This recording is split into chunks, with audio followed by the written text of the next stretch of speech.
Shalom, selamat pagi jemaat yang dikasihi dalam Tuhan Yesus Kristus.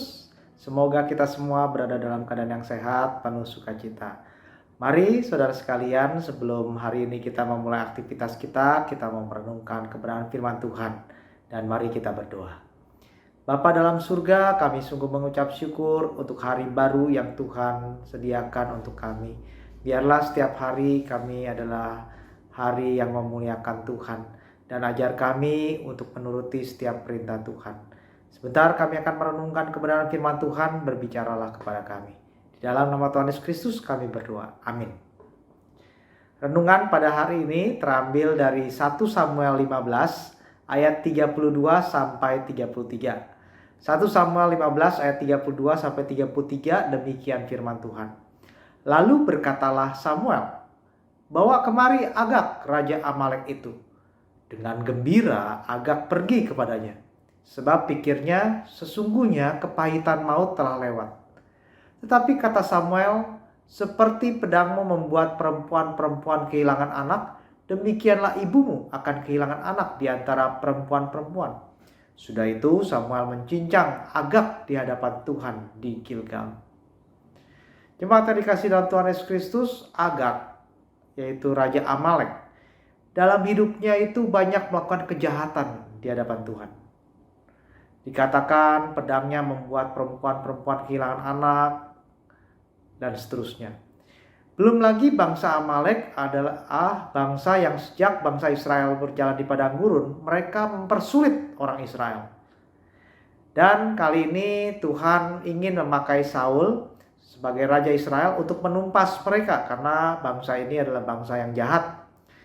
Menumpas Amalek bukanlah tindakan sewenang-wenang dari Tuhan, melainkan Israel menjadi alat Tuhan menegakkan keadilan, menghukum kejahatan Amalek yang benar-benar jahat. Karena begitu jahatnya perbuatan raja dari Amalek itu, yaitu Raja Agag. Namun bukannya menegakkan keadilan Tuhan, Saul malah berusaha ambil keuntungan. Karena ada jarahan-jarahan yang menggiurkan dia. Harusnya dia menumpas Raja Agag, tapi dia menyayang-nyayangkan karena mungkin sudah disogok oleh jarahan-jarahan seperti lembu dan sebagainya. Akhirnya Samuel turun tangan, karena Tuhan telah murka terhadap Saul apa yang Saul lakukan. Kembali kepada Agag di dalam ayat 32. Dia terlihat lega saat itu. Ketika Samuel panggil, dia terlihat lega, terlihat gembira karena merasa telah selamat. Padahal dia tidak sadar, ada hukuman Allah menanti dia. Samuel memanggil Agag dan mengingatkan dia akan kejahatan yang telah dilakukannya. Dan Samuel juga menyatakan tegasnya hukuman Allah atas kejahatan Agag. Dan Agag pun akhirnya dihukum mati. Jemaat yang dikasihi, Agag itu seperti orang-orang berdosa di dunia ini. Mereka merasa hukuman Allah itu tidak terjadi.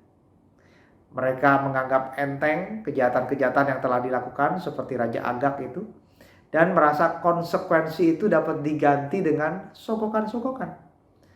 Mungkin di dalam kisah Raja Agag, Saul dapat disogok, tapi tidak dengan Allah. Melalui Nabi Samuelnya, dia menyatakan kekudusannya. Banyak orang merasa aman-aman saja setelah melakukan kejahatan, seakan-akan berkata seperti Raja Agag itu, "Sesungguhnya kepahitanku telah lewat." Perikop hari ini kita belajar untuk tidak menganggap enteng masalah dosa dan kejahatan.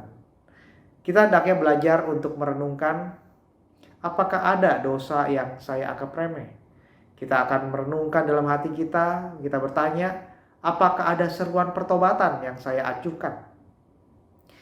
Seorang yang seringkali merendahkan orang lain, seorang yang suka berdusta dan memanipulasi orang lain untuk mendapatkan keuntungan, seorang yang membina relasi yang gak seharusnya, seorang yang terikat dengan kuasa gelap, percaya berbagai tahayul, seorang yang hatinya dipenuhi kebencian, dendam. Mereka itu perlu memeriksa lagi hatinya di hadapan Tuhan. Janganlah hari-hari kita dilalui dengan menganggap normal, sedangkan tersimpan kejahatan di hati kita di hadapan Tuhan. Dan kita nggak pernah sadari itu. Di momen-momen Prapaskah ini biarlah Tuhan merenovasi hati kita. Agar hidup kita dapat fokus menghadap Tuhan dengan meninggalkan segala jahat. Mari kita selidiki hati kita di hadapan Tuhan. Dan jangan biarkan kejahatan dianggap seperti sebuah kenormalan. Mari kita berdoa. Bapa dalam surga, terima kasih. Roh Kudus boleh terus memeriksa ataupun menegur hati kami jika kami melenceng daripada Tuhan. Karena itu arahkanlah hati kami Tuhan. Menjadi seorang pengikut Tuhan yang setia dan yang sungguh-sungguh. Terima kasih. Di dalam perenungan hari ini, Tuhan yang menyertai kehidupan kami. Amin.